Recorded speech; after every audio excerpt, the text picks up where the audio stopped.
sa Ginoo, anuman ang mga gusto naton sa kabuhi, i-try nyo di pursue. Pray, hindi nyo paguntati. Kaya ang iban mo, for example, ang iban nang apply. Pag failure, hindi na mga-apply. Diba? Ang iban, for example, nag-take sa board exam. Wala nang kapasar. Hindi na ma-take sa board exam. Hindi ka maguntat. As long as kaya mo mag-take sa board exam, board exam. So ano po sa lingon? Hambal sa Ginoo, habang may buhay, may pag-asa. Ang problema sa aton, gusto lang ta one take. Ang problema sa aton, gusto lang ta instant miracle.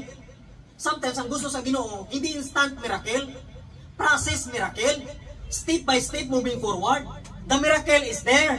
Ang problema sa aton, hindi ta kabalo mo hakbang. Pag maka-encounter sa problema, dula na. Di ba? Pag maka-encounter sa problema, sisihon mo si Lord. Ano ginagawa natin? Nga i-blame na to si Lord daw? Kita tanan may kakulangan sa Dios, whether you like it or not. Tama? Pila lang ihatag nato sa Ginoo subong adlaw ano? Isa ka oras nga preaching, 3 ka oras, 3 oras na rin tadi, 2. Di anong gusto sa Ginoo, di ba? 1 day. Pero di ta maghatag 1 day. Amen? That's why as much as possible, sulito naton ang presensya sa Ginoo kag after death, i-apply naton kung anong ginagawa ni Lord. Tama? For example, ikaw Kristohanon nga tricycle driver, o before ka mag-tricycle driver, before ka mamasahe, you need to pray. Because God owns you. Ang Ginoo tagyasi mo. Tama? O for example, ako, empleyado man ko. Before ko makadto sa lumbrahan, nag-pray na ko na. Nag-pray na ko. O kamo, estudyante, sila to pray, estudyante. Pray ka mo before ka mo magkadto sa eskwelahan. Tama? Kaya wala ka kabalo kung ano magkalatabo sa sinang simbahan. Ay sa sinang eskwelahan. Yes. Kabalo ka daan ng tahidya, grabe, damo. So, kung empleyado ka, businessman ka, before ka mag-open sa mga business, before ka mag-open sa mga tiyangge, you need to pray. Wala ka may customer, pero you need to pray. Naka-encounter ka man sa challenge, you need to pray. Because God owns you. You must be prayerful at all times. For example, partner nyo galakat, nag-aobra. O pray lang sister. Nagalakat partner nyo, i-pray nyo man. Nagalakat mga kabataan nyo, i-pray nyo man. Tama? O kung sinong napilin sa balay, i-pray nyo man.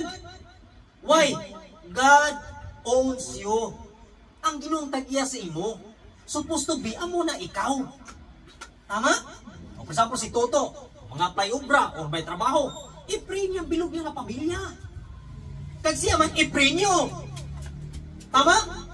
Kaya hindi sa tanan nga panahon, okay siya.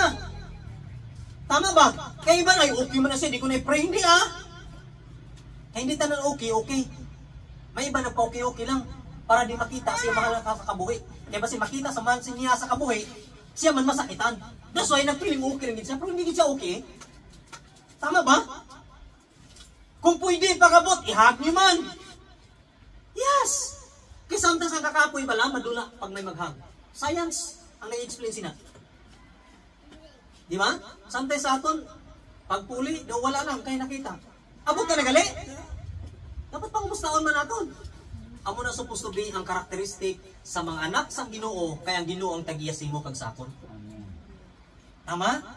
We must be prayerful because God owns us. Ano man mga blessing na dawat naton, pasalamatan naton. Whether big or small, God's still in control. Pasalamat ka sa Dios. Pasalamat kang may nag-abot. Pasalamat kang may pagkaon. Pasalamat kang may ginainom. Ini nga Sabat, amo na-involve sa mga musina nga bagay. Pero paano na ihatag sa Ginoo ang blessing nga ginapangayo mo, ginapangamuyo mo kung ikaw mismo nagkulang sa Ginoo? Nagpakamatay para sa imo kag sakon. Kung hindi ka magpulong sa ila, sa Dios ka. Hindi ko kailangan tipirin ang Dios. Ang Ginoo nga ginasimba naton, tag-iya sa tanan. Ay promesa ni Lord eh. Tama no? Hindi pwede wala kay feelings, wala kay emotion, wala ka manhid. Hindi si Lord man.